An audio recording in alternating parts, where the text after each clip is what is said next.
Rajasthan Royals. এবারে IPL এর mega option শেষে যে দলটা তারা করেছে সেই দলটার ক্ষেত্রে যদি এবার রেটিং করা হয় তাহলে আমার মনে হয় সব থেকে কম রেটিং পাবে এই রাজস্থান রয়্যালস।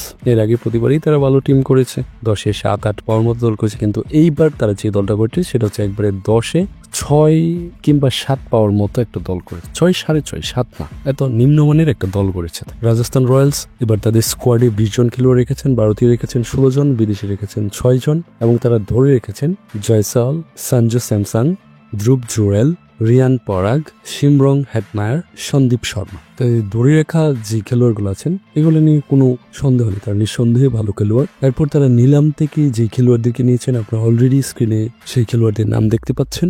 রাজস্থান রয়্যালস এবার তাদের টিমে সব থেকে দামি খেলোয়াড় হচ্ছে জয়সওয়াল ও সঞ্জু স্যামসন। তারা দুজনকেই 18 কোটি রুপি দিয়ে ধরে রেখেছেন। সঞ্জু স্যামসন এবং জয়সওয়াল তারা দুজনই পরীক্ষিত এবং পারফর্মার। তাদের পিছনে 18 কোটি না আরো বেশি টাকা খরচ করার মতো যোগ্য খেলোয়াড় তারা। এবার যদি রাজস্থান রয়্যালসের শক্তিমত্তার জায়গাটা বলি তাহলে প্রথমেই যে পয়েন্ট আসবে সেটা হচ্ছে ধরে রাখা খেলোয়াড়দের সবাই টপ পারফর্মার। সঞ্জু স্যামসং বলেন, জয়সওয়াল বলেন, ধ্রুব জুয়েল বলেন, শিমরন হেটমায়ার বলেন, রিয়ান পরাগ বলেন এবং সন্দীপ শর্মার কথা বলেন, যেই 6 জন খেলোয়াড় তারা ধরে রেখেছেন তারা প্রত্যেকই পারফর্মার এবং আইপিএলে তারা প্রতিবারই সেটা প্রমাণ করেছে। আর শুধু আইপিএল না, তাদের নিজ নিজ জায়গা থেকে সেটা দেশি খেলোয়াড় হোক বা বিদেশি খেলোয়াড় হোক সবাই পারফর্মার। সব থেকে বড় শক্তির জায়গা হবে রাজস্থান রয়্যালসের জন্য। এরপর যে পয়েন্ট আসবে সেটা হচ্ছে আপনি যদি টোটাল স্কোয়াডটা দিকে থাকান তাহলে দেখবেন যে বিস্ফোরক টপ অর্ডার ও মিডল অর্ডার, স্যামসাং, জয়সওয়াল, পরাগ, হেটমায়ার, এই যে প্লেয়ারগুলোর নাম বললাম তারা টপ থেকে এবং মিডল অর্ডার পর্যন্ত এরা খেলে থাকে। তাহলে যেখানে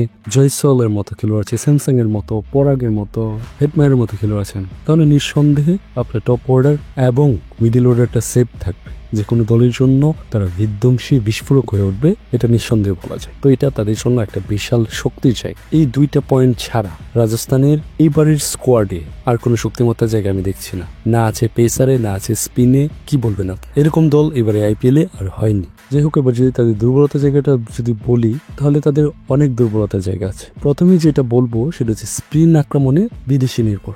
অনিন্দ্য হাসারাঙ্গা ও মহেশ তিকসানা। অনিন্দ্য হাসারাঙ্গা নিয়ে কি তো কোনো প্রশ্ন নেই, মহেশ তিকসানা সেও পারফর্মার কিন্তু হাসারাঙ্গার মতো না। সব থেকে বড় কথা হচ্ছে তারা দুজনেই বিদেশি স্পিনার নিয়েছেন, দুজনেই শ্রীলঙ্কার নিয়েছেন, এতে কোনো সমস্যা নেই। স্পিনটা হয়তো হাসারাঙ্গাকে দিয়ে পুষিয়ে নিতে পারবে, কিন্তু পেস আক্রমণে ভারতীয় পরিচিত কেউ নেই। ভারতের মাটি থেকেই তো খেলা হবে আইপিএলটা, তো আপনাকে অবশ্যই সর্বপ্রথম ভারতীয় কোনো পরীক্ষিত এবং বিশ্বমানের বলার আপনাকে অবশ্যই রাখতেই হবে।